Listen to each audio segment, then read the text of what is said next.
Hello everyone, as always this is Maruf Ahmed with you. আজকে চলে এসেছি Walton Primo H8 এর gaming review নিয়ে। এই ডিভাইসে ফুল রিভিউ চ্যানেলে আপলোড করা আছে, চাইলে দেখে নিতে পারেন। নিচে ডেসক্রিপশন বক্সে লিংক থাকছে। গেমিং শুরু করার পূর্বে এই ডিভাইসের স্পেক এক নজরে দেখে নিন। এই ডিভাইসের মধ্যে আপনি পাবেন 3GB RAM। জিপিইউ সেকশনে থাকছে পাওয়ার ভিআর রোগের জিপিইউ, আর আছে 1.28 GHz এর কোয়াড কোর প্রসেসর।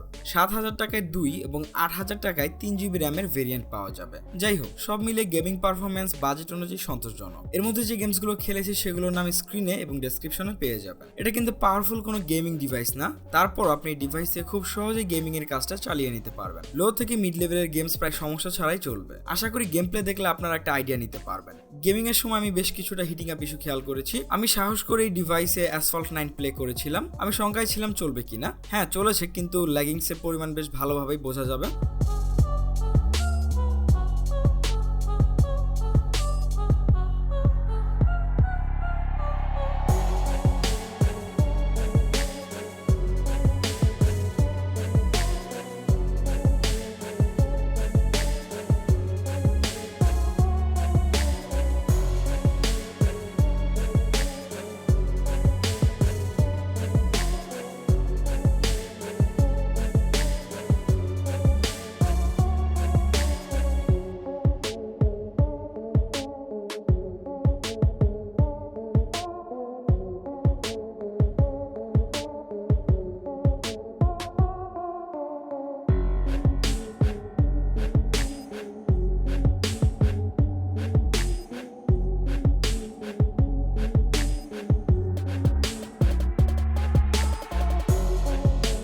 পাবজি কিন্তু আবার লো গ্রাফিক্সে বেশ ঠিকঠাক ভাবেই চলেছে। তো আপনারা গেম প্লে এনজয় করতে থাকুন, আর পরের ভিডিওগুলো পাওয়ার জন্য অবশ্যই চ্যানেলটিকে সাবস্ক্রাইব করে বেল বাটনে প্রেস করে রাখবেন। ধন্যবাদ।